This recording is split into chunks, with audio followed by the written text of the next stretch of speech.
Cindy just sent it. Okay, yeah, I'm in there. I opened it. Okay, so yep, so you're recording already. Yeah, it said recording in progress. Yeah, so I think Okay, you're good. fine. That and got then me flustered. Participants, if you click on that. And Then then, I can see. yeah, and then panelists, and then attendee. That's fine. You can watch, but Yeah. he's not speaking. Okay. Hello. Am I muted? Hi. No, good. Hello, nice to meet you. Hey. I printed the agenda. Could you grab it off the printer for me? Thank you, Brent. Oh, Looks like, cluster getting organized here. Hi, Bob. My name's Yeah, Allison Kahn.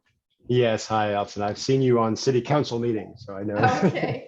I know you exist. Good to meet you. Thanks for helping us in our town.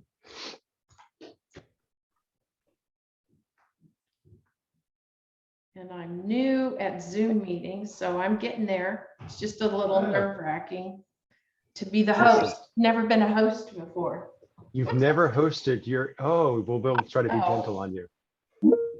Hey, Cindy, Hi, how are you doing? have your dress hat on today. Very nice. Pat, I know. Oh, I tell you, it's coming. It's slowly coming.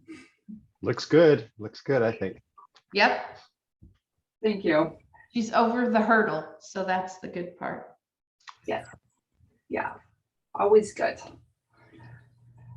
Well, thank you for joining us, Bob, and thank you for being on our committee. Oh, well, sure. Thanks for asking. It's So, so fun to Bob- read financial reports and audit reports. Are you new to the budget committee or audit committee, excuse me?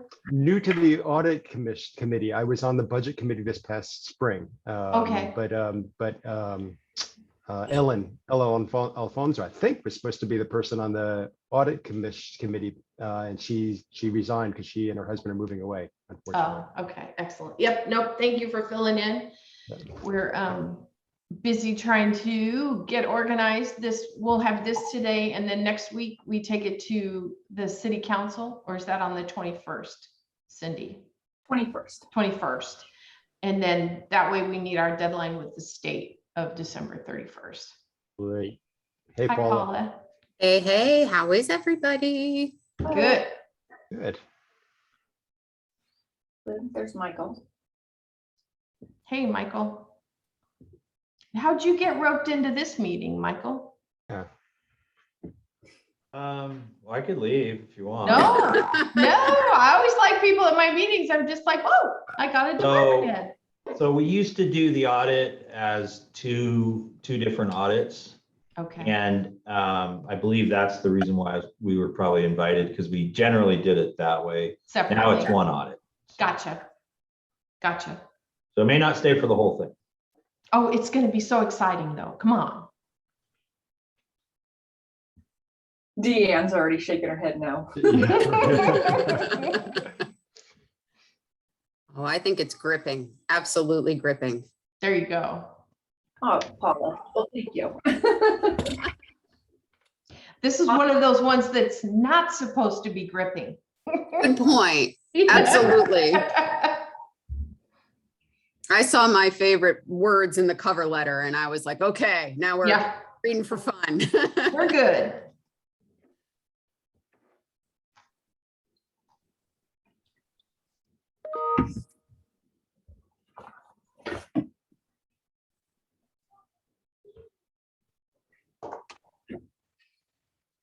So I think Tara and I will be here for questions if you have them. Otherwise, I think I'm going to pop off a video and just listen in.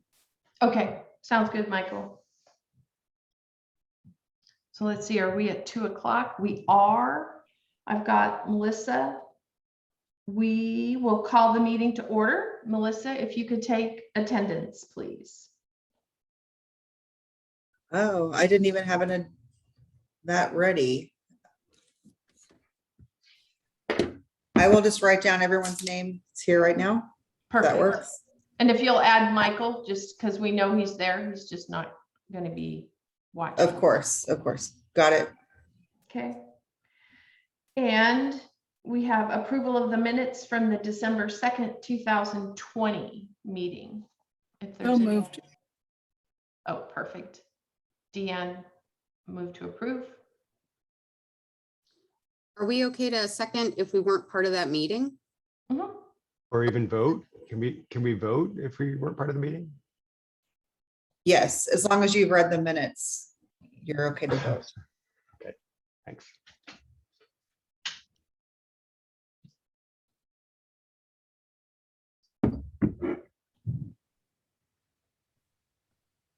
So do you want to, we had a motion and a second. Do you want to, all those in favor, say yes? Raise your hand. There we go. Any opposed? We pass. So my part of this presentation is very small. So today now we're going to turn it over to our auditors, which are Moss Adams, to give a presentation. And then I'm assuming you're going to want to share your screen, or Amanda, or is it mainly just talking? We do have a presentation. If we can share our screen, that would be Perfect. awesome. Kim, can you Mhm. share the presentation?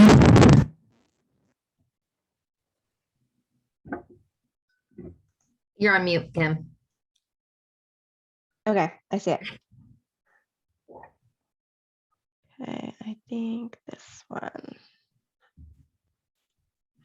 Do you guys see my slides? Yep, that looks good. Okay. Okay, perfect. So just to start us off, we're here to do the City of Ashland, Oregon audit results in communication with the audit committee, which is you guys. So I will go ahead and get started. This is kind of the agenda, so the lay of the land, kind of what we're going to talk about today. We're going to go over the engagement team, the services that were provided, our opinions and reports, any internal control related matters that were noted, any communications to those charged with governance, and then to wrap it all up, we'll do some new standards, which is always exciting. So here's your engagement team. Most of these faces are familiar and have been on your guys' audit for the last couple of years. The first one is Amanda McCleary-Moore. She's the partner on the job. So she's responsible for signing the audit report, reviewing all the critical areas, and kind of the big boss of the audit. And then Keith Simovic is a senior manager, and starting in January, he will actually be a partner. But he helped us out this year with reviewing some of the critical areas, and then just kind of helped out. And then also Kim Reno, that's me. I'm a senior manager as well. I've been doing a lot of the review, including kind of first pass on critical areas. And then Trinity Flinders, she's our senior or in charge. So her responsibility is kind of see the audit from start to finish, complete some of those harder areas. And then you don't see everyone else that was in the engagement, but there are several other people that we just didn't add to this slide. So the nature of the services provided. So the first one is that we audited the city financial statements in accordance with generally accepted auditing standards. Because the city is a municipality, we also perform procedures in line with governmental standards. The next one is we assisted with the technical review of each respective annual comprehensive financial report, formerly known as CAFR, for compliance with generally accepted accounting principles or GAAP. And we also looked at the Government Finance Officers Association or Certificate of Excellence, which is kind of just an extra certificate that you guys put in your financial statements. And then the next item is compliance testing and reporting under Oregon minimum audit standards. So because the city is a Oregon municipality, we do procedures over that, including looking at budget law and procurement standards. And then number 4, the single audit of federal grant programs under uniform guidance. So similar to last year, this has not yet been completed because of the compliance supplement being a little late. So that part of the audit will be done in January. And then number 5, reporting. So at the beginning of the audit, we kind of meet with those charged with governance, someone within the audit committee to just kind of get their perception on the risks in the audit, just kind of where they think we should focus some of our time, any concerns they have, and that helps develop our audit plan. And then At the conclusion of the audit, we communicate any internal control findings and non-compliance, as well as the audit results, which is what we're doing here today. Could you just clarify on number 4? That's not a result of the city not being ready. This is Correct. right. I just wanted to make that clear to the committee. We're waiting on guide programs from the state, not us. Yep, there's a compliance supplement that comes out that kind of tells us how we are supposed to audit these programs, and that hasn't came out. So we're waiting on that, but we actually have the draft of the CFA, so we're just waiting, anxiously waiting. This is our critical audit areas. So this in no way is everything that we do, but this is definitely from like a high level perspective, kind of where we spend the bulk of our time. So the first one is internal controls and IT environment. So as auditors, we need to have an understanding of your guys' internal controls, as well as the IT environment, you know, who has access, how do the systems interact with each other, what kind of errors could go wrong, so that we can kind of help design our audit. So then we also look at cash and investments. Procedures we might do there are third-party confirmation with financial institutions. We'll also look at reconciling items, revenues and receivables. We can do, we might do analytics or confirmations. We also might pull a sample and test those as well. Capital assets. So there we look at a roll forward, and then we vouch any, you know, significant additions to supporting documentations like invoices and the like. Long-term debt, that will also do confirmations with third parties. We also get a roll forward. Accrued liabilities, so that includes PERS and other post-employment benefits, or OPEB. We get your guys' actuary report, and we test some of the elements of the census that's provided to the actuaries. And then we also vouch those reports to the financial statements. And then grants, that one's kind of two-pronged. So we test grants as a part of revenue testing, but we also test grants as a part of single audit and look at the expenditures and all the you know, allowable costs and that kind of thing. And then we look at financial close and reporting and Oregon minimum standards. Deanne, do you have a question? I do. Thank you, Amanda. Hi. Hi. Oh, sorry, it has a very small, I can only see a few of you, so I'm sorry. It's okay. I appreciate that very much. I'm just curious on the critical audit areas. Was there any special work added regarding the remote environment this year? And any sensitivities around technology or anything? I wouldn't say that there was anything specific to that. Even when we're on site, we get a lot of the documentation from management through our secure portal, because a lot of that documentation is already in the electronic environment. We do have additional procedures over the IT process this year, not necessarily directly related to COVID, but internally at Moss Adams, we revamped our IT environment controls and how we look at those. And then when we evaluate those on where we can test internal controls and what we can do in that area. So while it wasn't a direct response to the remote environment or COVID, we do additional procedures to essentially, we test security and change management. Those are probably the two areas that we focus on the most when we're testing IT. But I wouldn't say that they were directly related to that, just because we've, you know, had this happen 10 years ago, I'm not entirely sure what we would have done in this remote environment. I mean, I don't know how we would have done that. But over the years, we've really gone to a more electronic audit. Even when we're in the field, sometimes our clients will make comments like, you know, I still do it electronically. Why are you guys even here? And so just because it's gone much more to a transmission of documents through a secure portal website. And because I would say, you know, City of Ashland has some really good controls around having electronic documents. There's not a lot of stuff that we needed to necessarily look at manually, because I can tell you, I do have some cities that really haven't digitized a lot of their documentation. So it was a real challenge for them that year, that first year when we weren't going out to clients at all. We had to go on site to still look at a few documents, and we kind of had to get special approval in order to do that. But with, with the city of Ashland, you guys do a great job of being able to provide that information to us already. And then the system that you guys use, Munis, is a very well established system. A lot of our clients use it.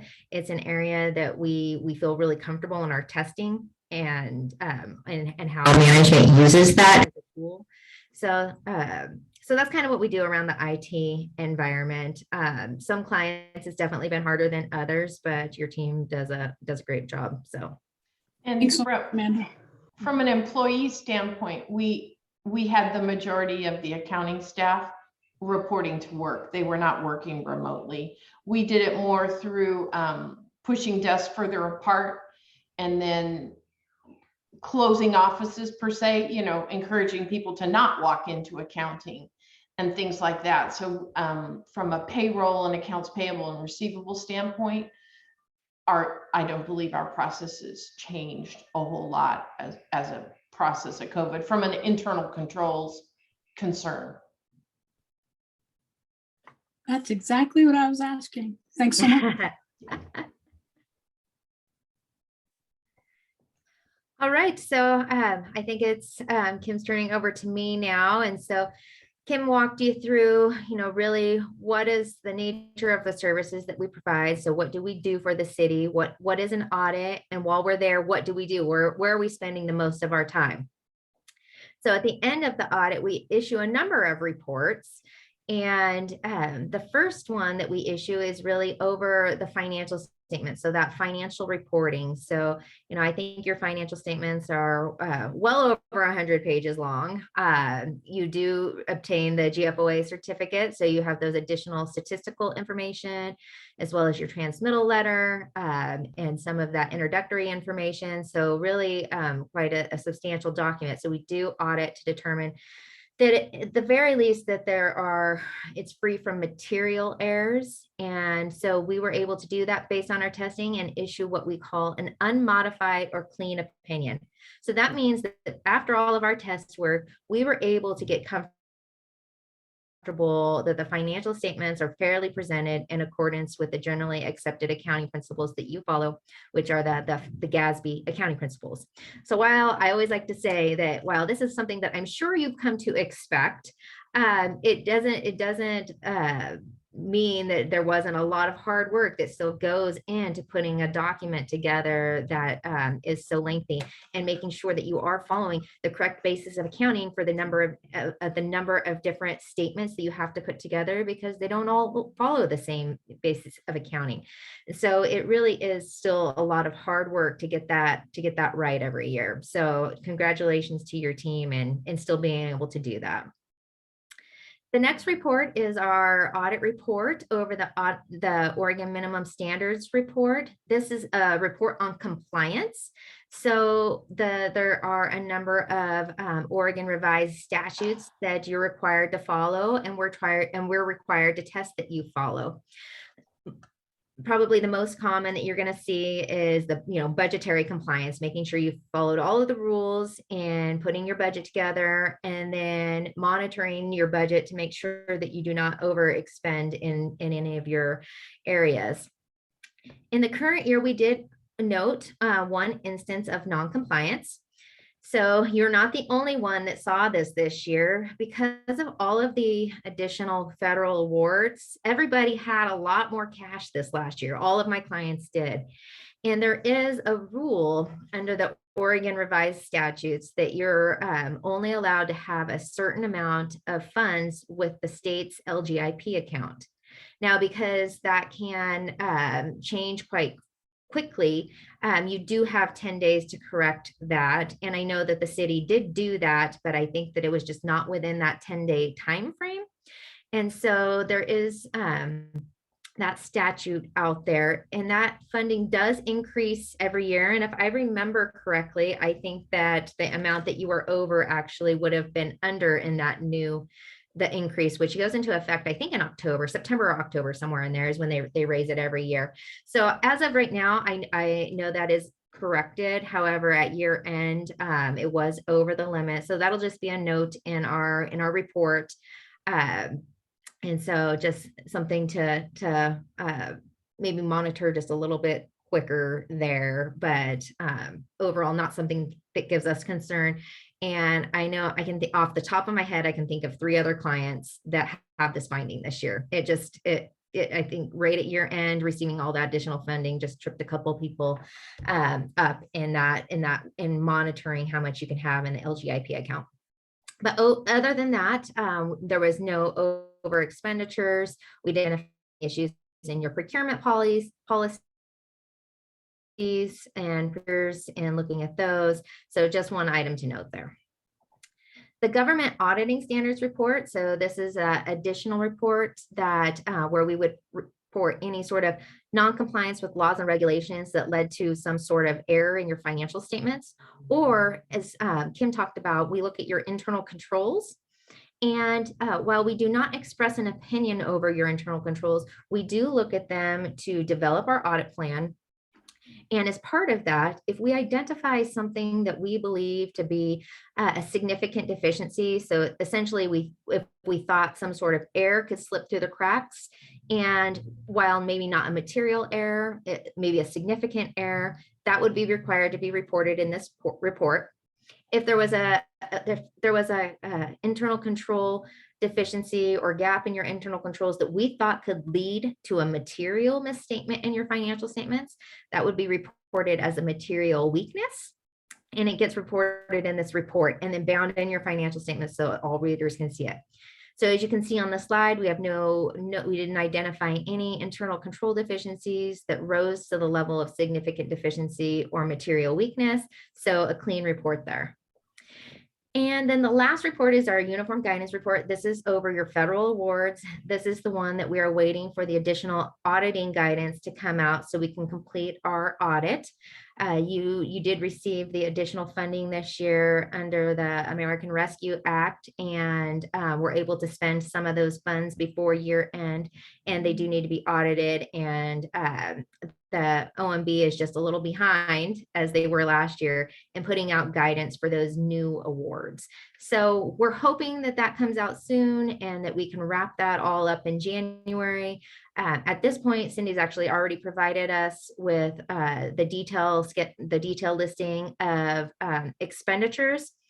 And I guess this is just kind of a side note, Cindy, mostly just for you, is that I was auditing another program that has a similar type lost revenue calculation. And for that specific grant, the compliance supplement that has already come out that doesn't include the ARPA did not require allowability to be tested. So I'm hesitant to pull a sample and test those, knowing that we might not have to. So we'll still keep the documentation, but I think we were gonna go ahead and start testing those. But I'm worried that it would be too much work. And so I'm just going to wait. I'm going to wait till it comes out, and then we'll figure out what we need to test. So just kind of a side note there, something that I became aware of actually today. So, so overall, really, really great results in what I would say second challenging year in a row doing everything remotely, and your team able to get everything together to issue their statements on time. I can tell you not all of my clients are going to do that this year. All right, with that, we can go to the next slide. Some additional communication. So as part of our audit, we issue those reports. They get included in your financial statements, but our auditing standards tell us that at the very end, there are some additional communications that you should mention to those charged with governance. In this case, we're talking to the audit committee, just some things that are important, but then don't really get communicated anywhere else. The first one is the plan, scope, and timing. Now, a lot of this, we'll issue a formal letter, and a lot of this is actually kind of boilerplate template language. This first one is kind of that nature.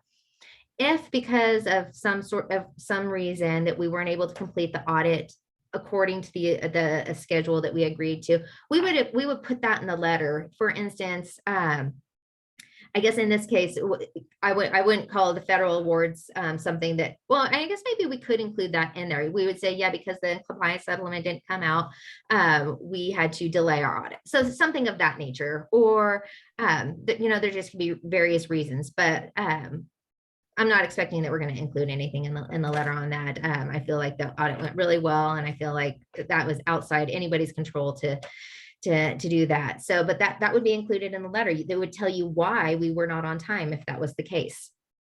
Significant accounting policies, we refer to those in our letter because it's important to know that management is responsible for selecting the accounting policies that you follow when you are drafting your financial statements in accordance with GAAP.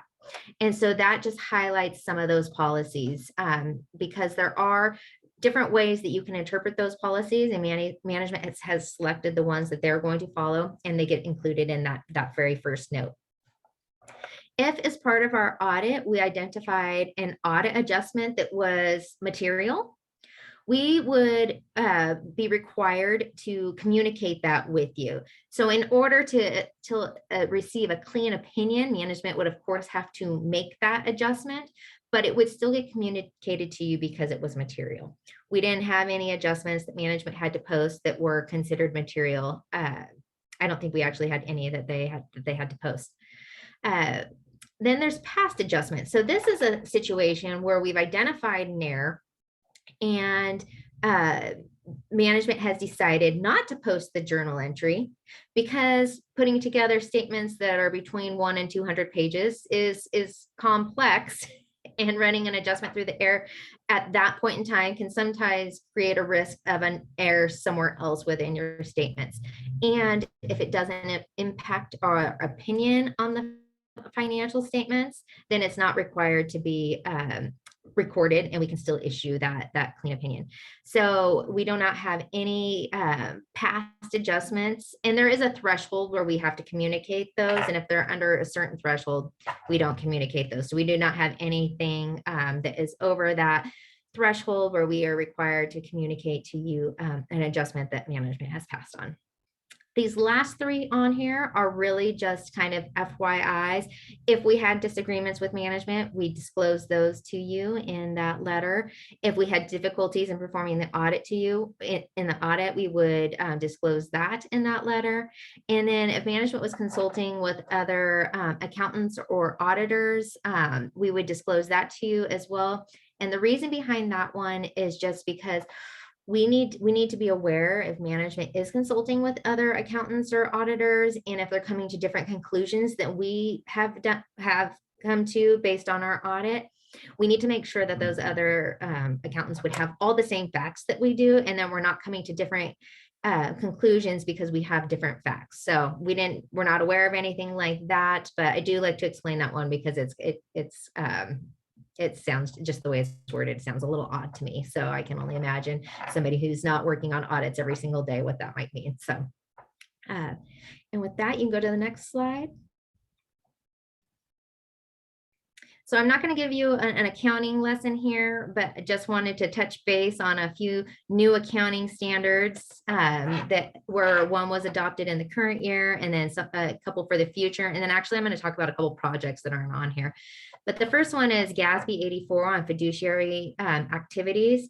So that was a new standard that was effective for the current year.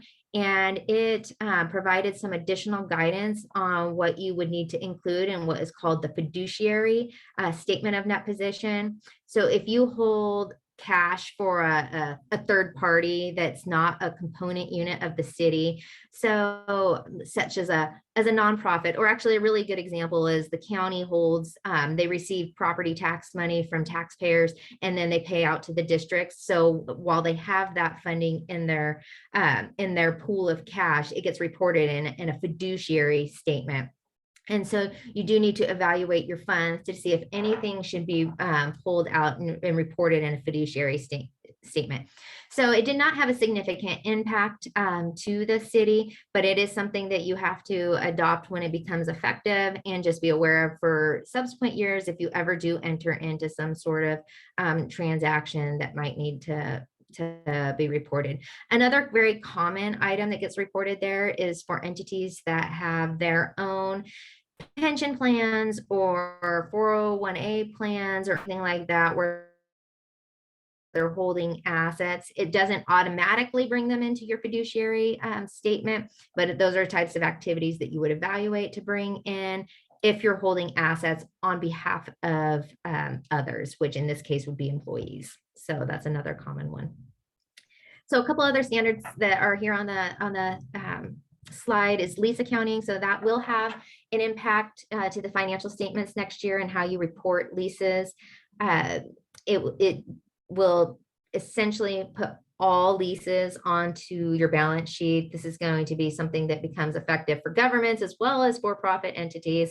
And so really they're all will be reported similar to how you think of a capital lease. So they'll all get put on your statement of net position. The other one is there's quite a few that are out. I just kind of put a couple highlights on there. This one is likely not to affect you in the near term, but conduit debt obligations. So if you help obtain debt for another entity where you're not responsible for paying the debt, that as of right now is just a disclosure item. However, if there are certain circumstances where you may need to record some sort of liability related to that, this provides some new guidance on that. A couple of other things I just want to mention that are not on the slide, and they're not new standards, but the Gaspi has been ever active in looking at the accounting standards and really how governments report their financial statements. And they're looking at them to determine, looking at really the financial reporting model as a whole to say, is this providing the users or the readers of the financial statements with the information that they need in a way that's understandable? So that's one project that they're looking at that could really change how the financial statements look or reported. The other project that's pretty significant is looking at revenue and expenses and determining the criteria for reporting revenue. So you're already reporting revenue on multiple bases of accounting. You have your modified accrual, your full accrual, and then of course, budgetary basis. And so this is going to take another look at revenue and determining what makes sense for the different types of revenue sources. And they're actually bringing some language in that sounds a lot like for the for-profit world when they had to implement some new revenue recognition standards, such as like performance indicators and how you if you have any performance obligations related to this, do you still record the revenue, or when do you record the revenue? So nothing in a standard type form yet, but just those are probably the two big projects that they're working on that could have an impact in the future. So just be on the lookout for those. And then with that, I think that might be our last slide. So of course, we'll open up for questions, but thank you to the Ashland team, Cindy, of course, for always getting us everything that we need and getting us the financial statements on time and really getting everything that we need. And Allison, it was great to get to work with you this year, and so just wanted to say thank you and to give your whole team thanks, because I know they help provide us with everything that we need and make sure that we issue a timely audit report. Well, and thank you. I know it was a challenge, but hats off to Cindy and her staff, because really Cindy and her team are the ones that put this together. I just stood on the sidelines and cheered them on. It is, as you said, a significant amount of work to put the financial statements together. And I think sometimes people think the auditors do that, and they don't. Cindy and her team put the financial statements together, and you guys come in and test them and bless them. But the actual work of putting those financial statements together is handled by Cindy Hanks, and she does a very good job. So, okay. Does anybody have any questions? I do. I have two to start us off. They're pretty simple, maybe. One is that leases thing. I can assure you how much I hate that. Mhm. just for my tiny little organization. Yeah, And I'm just wondering, Cindy, good luck. I mean, you find hidden postage meters and copy machines in small organizations, and they count. I'm just wondering, do you have any foresight into the impacts of that on city staff? Because that's huge. I'm very concerned, actually, that, as with everybody, we've had turnover too. So we have new staff members on our team. So you add that, it's definitely a resource issue that we're going to have. And you're exactly right. It's concerning to say the least. I'm sorry. Yeah, it just is. I mean, we decided to buy everything instead. That's how dumb and afraid I was. So I'll just be honest about that. But Well, and I just think we have that's- that much more. The impact is great. And that's a perfect point in that sometimes you're better off from a planning standpoint, knowing that's coming, to do exactly that. Or you spend an inordinate amount of time tracking down small items that are immaterial, but if there's an accounting rule that we have to comply with, we will do it. So that's something Cindy and I can be a bit proactive on, knowing that those rules are coming, to do our best to make sure we've bought things versus lease them for that very reason.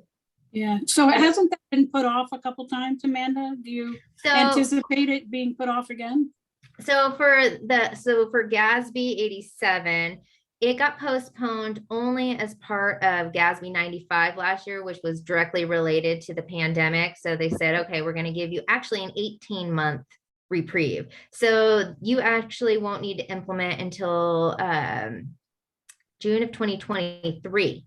I think you have a whole nother year for the city. For FASB, the FASB leases, there was recently a proposed pushback of the standard again. Unfortunately, they tried to even just carve out allowing it for nonprofits to extend 1 year, but the whole thing got squashed. So that just happened just a few weeks ago. So I think it's going to happen this time. Okay, we'll add that to our list to begin working on now, so that we don't get hit at June 30th of this coming year and have to do a bunch of unnecessary work. And the other question I have is that, as much as I love being on this committee, because I'm insane, I wonder, Amanda, will we have a different partner in charge next year? How many years have you been the partner in charge? So I think that this is my 4th year, and our policy is not to rotate unless requested by clients. So we do not have a partner rotation requirement, and our preference is to not. However, that being said, would we, if a client requested rotation, we absolutely would do that rather than not have the client at all, right? Yeah, I mean, I've been off and on this committee for far too long. I don't even know how long, Melissa, way too long. I had a break in between, but we did have the same person for 19 years, and I don't think that's ever appropriate from a partner in charge standpoint. And I don't think 4 years is too long personally, but I think it's something the city has to pay attention to.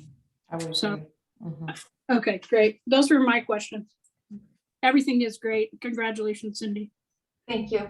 And I'll tell our team, it's a team effort for sure. So they're just not here.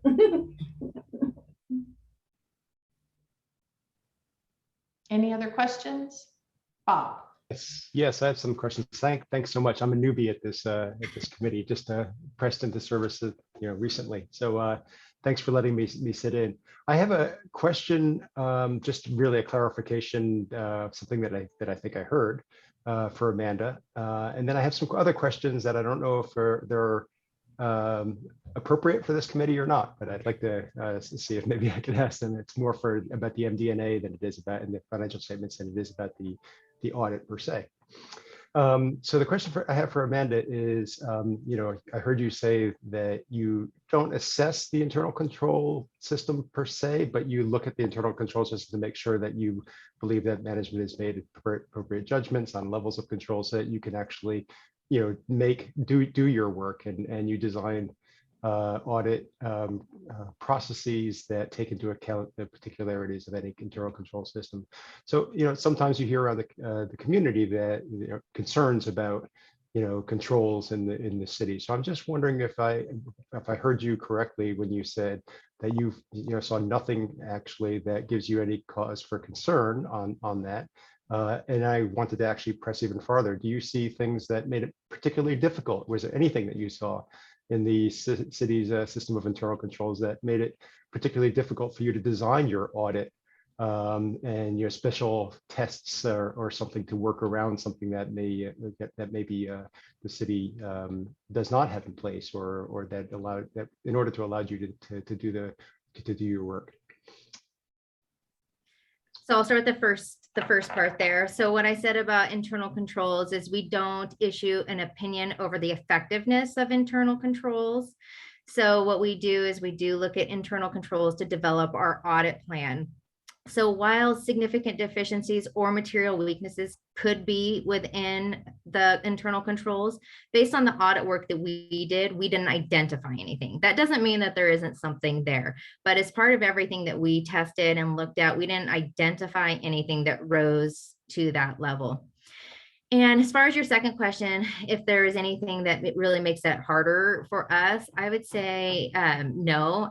Actually, the system that you guys use, Munis, is a really good system, and it has a lot of integrations in there. For instance, I'll give you an example of an area with other clients that is very challenging, that has not posed a challenge at the city of Ashland, and that's the area over capital assets and accumulating those expenditures in order to capitalize them. The system that you're using is set up appropriately by projects, and then when those projects are closed, there is an IT process that capitalizes them into your system, which is a very good control. And then the other thing that Ashland does that I don't see all of my government clients do is they monitor that quite often. So the two things there that really hold up our audit is when the systems are not integrated like that. It takes a lot of work to get the information that we need to even be able to pull a sample. Then it's more prone to errors. And the last piece of it, if you only look at it at year end, I can tell you it takes a long time for management to be able to reconcile capital assets and give us accurate data. I would say that's one area that we have never had in the 4 years that we've worked with the city. That's an area that we consider high risk. We consider it complicated because of those items. And then I would say, so that was just an example of an area that I think that is done really well. Probably the most complicated areas are actually outside of your system. So really putting the financial statements, because as I mentioned before, you're following multiple bases of accounting. And so putting together what is called the full accrual statement. So your statement of net position and your statement of activities. So the two statements at the front. Putting those together are done outside the system. So that's the area that does pose the most risk of having what is called material error. So something that we would really care about. So I would say that's probably an area that maybe I think we work with Cindy a little bit on that area, and is you're not using a financial statement builder system, you're using Excel and Word. So those pose a little bit of a challenge. Do I think that you guys need to immediately go out and buy software that puts your financial statements together in a pretty package? I mean, that's really up for you to decide. And so, but that's probably the area. Anything that's really outside the system is going to pose the most risk. And the city's done a good job at saying, we have this really good system. Tyler Munis is not a cheap software. And we're going to use this to the best of our abilities to make sure that we get things right. Great. Thanks, Amanda. That was very helpful. Mhm. I have some other questions about the MD&A. I don't know if that's on point or not, or maybe others have questions for us. Ask away. I think it's the right forum. Okay, great. Thanks, Allison. So there's a little bit of discussion in the MD&A, obviously, about the ending fund balances. And I know that there was a change of policy in the city about a year ago on ending fund balances. And I was wondering if it would be appropriate to include in the MD&A a specific review of where we are in compliance with new ending fund balance policy that was put into place last year, just to be able to inform the reader and the citizen of Ashland that we are or not, that we are complying with that policy, or what we're doing to try to get into compliance with that policy if we're not in compliance with it. That's one question. I can ask them one at a time, I guess. Or from a practical standpoint, I can't answer why it is or isn't there, in that obviously I'm an interim finance director here. And so at that point, I didn't attempt to make a lot of changes in how things were presented, but I think that's a valid question. And perhaps what we can do is write that down for next year to include it in the MD&A, but in the meantime, do kind of a separate write-up to address this year's. And because we're at a point now where we're anxious to get our financial statements done. And so I don't want to change the MD&A per se, because I think that might slow things up. Cindy, I'm looking for your response.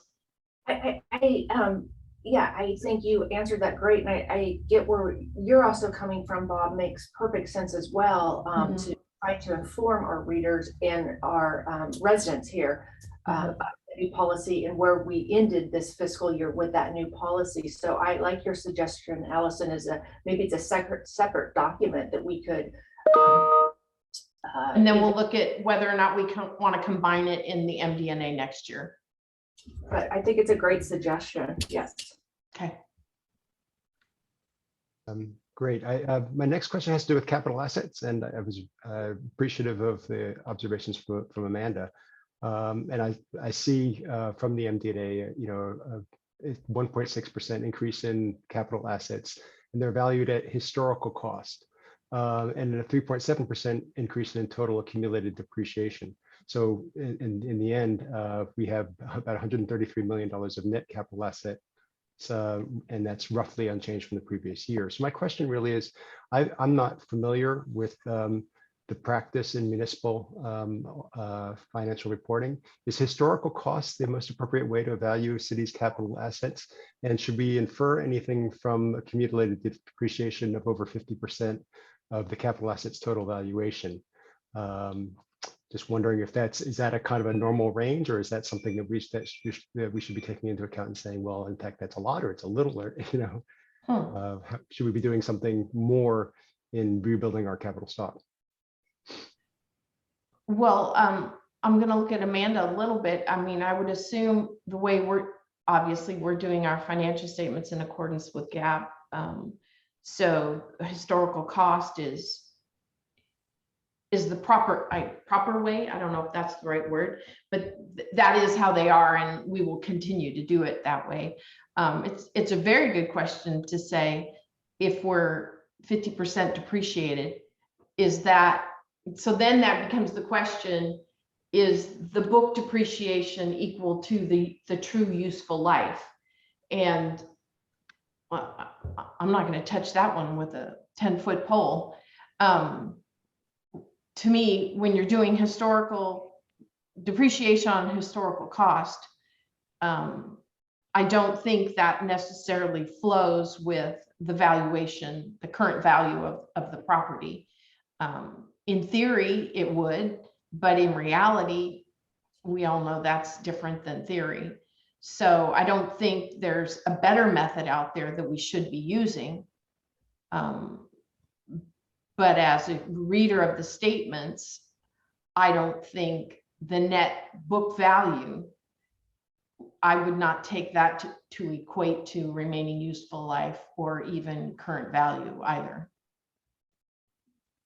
I guess it's more a limit of what financial statements, what information they provide you. In that respect, I would say it's somewhat limited.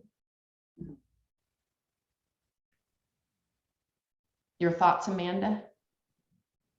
Yeah, I mean, the way that you're reporting it, I mean, at historical cost, if you do obtain an asset in a different way, it's called acquisition value actually. So that does get put on the books at equivalent to, you know, what it would cost to purchase at this point in time. So that could definitely, you know, change how you report that.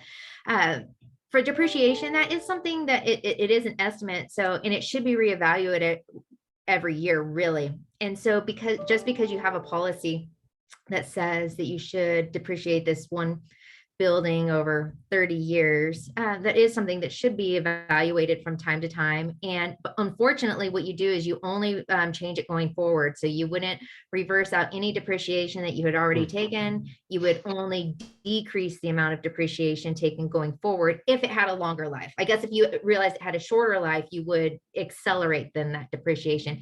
But if you thought something was going to have a 30-year life, and then at 15 years, you're like, this is really wearing really well, I think it's going to have a 40-year life, you would then change it going forward. So there is some estimates there that you should evaluate and not necessarily just stick to your policy. So that's one comment. The other one on, there was a partner that I worked with for many, many years, and he did kind of have this theory, which I don't necessarily know if I would totally agree with, but he did have this theory that he liked to share, and that you should always be at least staying, either building your assets or keeping at value. So if they're depreciating every year and only going down, then you're kind of just kicking the can down the road that eventually you're going to have to pay for those repairs. And so he always thought of depreciation as a good way to do that. I don't necessarily know that I totally agree, but I think that there should be some way to evaluate when you are going to have to make those payments in order to either restore things or buy things that are new. So having either some funding set aside, he had this little chart that he would show that was that even if you're not cutting check that year, maybe you're saving it in your internal service fund equal to depreciation. That's kind of an easy, like, theoretical way to do it, but you really probably should be putting more thought into the value and looking at your assets and making sure that that it makes sense. But the way they're accounting for it, the strict accounting for GAAP is correct. It is at historical cost and it does depreciate over time. But a reader should have some concerns if they were only seeing assets decline by depreciation year over year and not increasing their assets as well. Because at some point you're going to have to. Yep. Right. Yeah. Yeah, that's kind of where that's where my mind was going when you're reading it. So that's very interesting. Thanks for that clarification. I noticed, obviously it's a straight line depreciation methodology, depending on the nature of the asset, which doesn't necessarily correspond to the state of repair of the asset. So, and then the last question I had really is about debt, because I'm always struck when I look at the City of Ashland's financials is that the debt is so low compared to what I would expect. So now we're reporting, a 20% decrease in debt from the previous year. Net bonded debt per capita is now about half of what it was just 7 or 8 years ago. It's extremely, to me, but again, I got to ask for your insight into this. It seems like a very low level of debt for a city like Ashland. And then it corresponds to, well, I don't know if it corresponds, but Moody's rates gives us an A1 rating to our both, it says our tax exempt and our taxable bonds. That's the highest kind of medium grade, low credit risk bonds. And I'm wondering if that's changed much over the last decade or so. If it's have we seen a deterioration from I don't know, from a double A, 2 or 3, or down, or an increase from maybe an A3 or something in previous Mhm. years. I just don't know. And what sort of, has there been any insight from any recent conversations with rating agencies, I guess Moody's, about the city? I'm looking at Cindy from a historical standpoint. I would think our rating has stayed fairly flat, but do you know offhand? It has, but I think it has declined a little bit over the years, but I think it also depends on our instruments. And you're exactly right, Bob, that we have very little debt, where prior we had quite a bit of debt. And we have, for multiple reasons, we have not had as much debt. One reason is we're paying them down right now because of the lower interest rates and the available cash. But the other thing is we haven't gotten to projects and actually gone out for debt. And it goes back to your depreciation. We actually haven't done a lot of large projects to require us to go out to the market. And then at that point, I think we would be evaluated by Moody's to see our ratings, if I understand that correctly. And I do believe, was it in the fiscal year the audit took place that we paid down? Was it the street debt or the water treatment plant?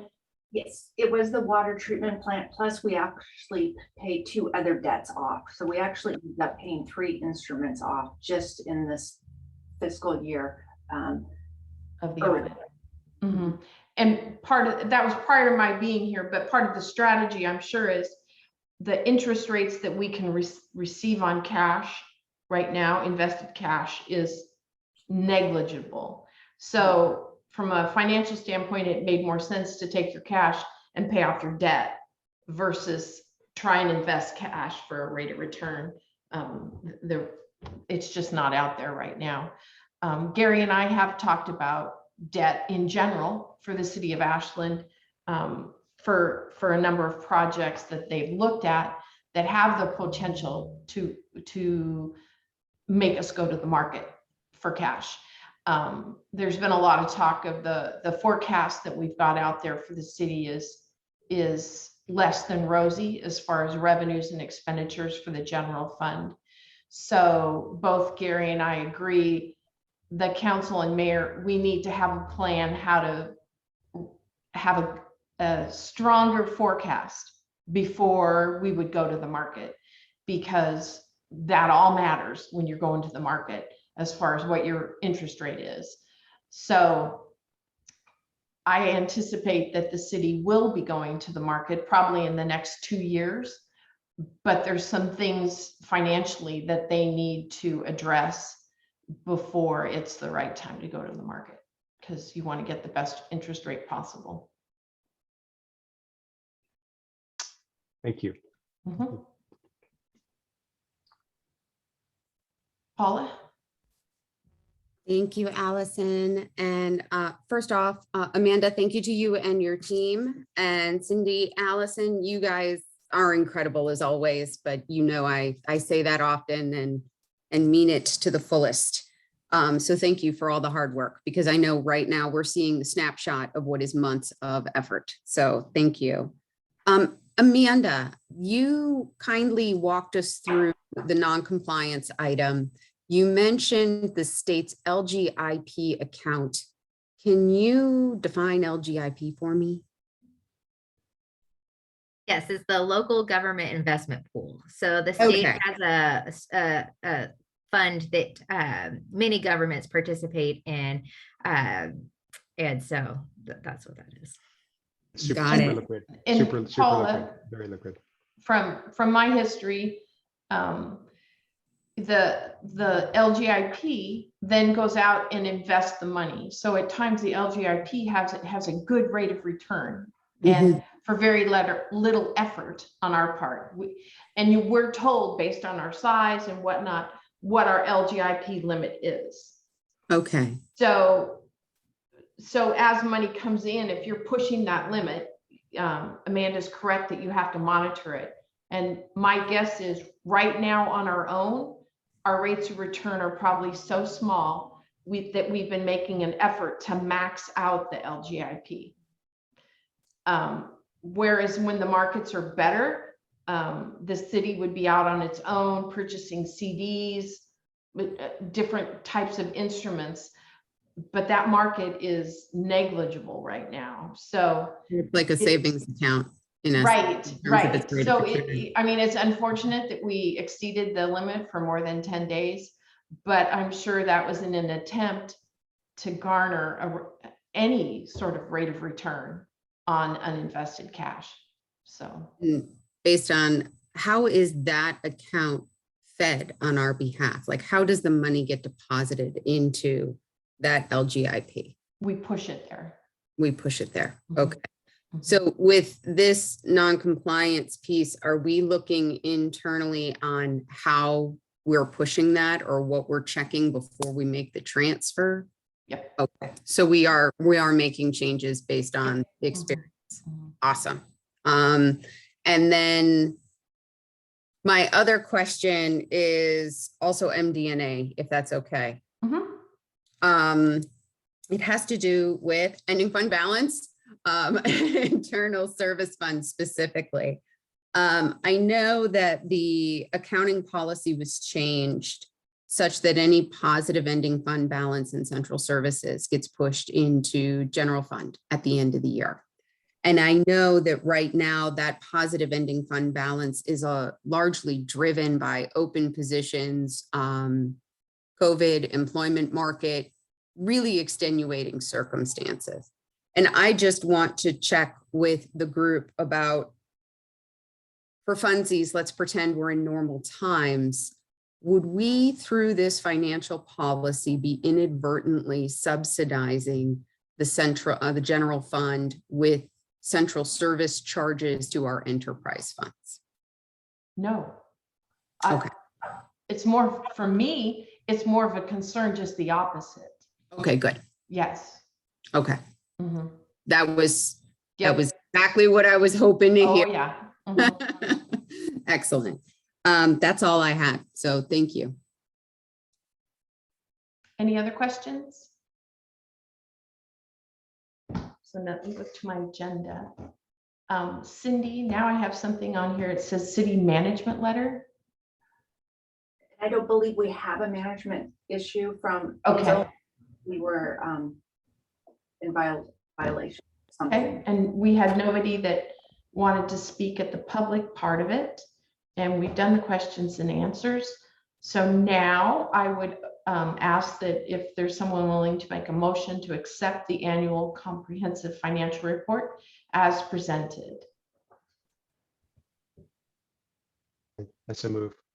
Perfect. Second. Thank you. Then Melissa, can you ask for a vote or? All raise hands, please. All ayes.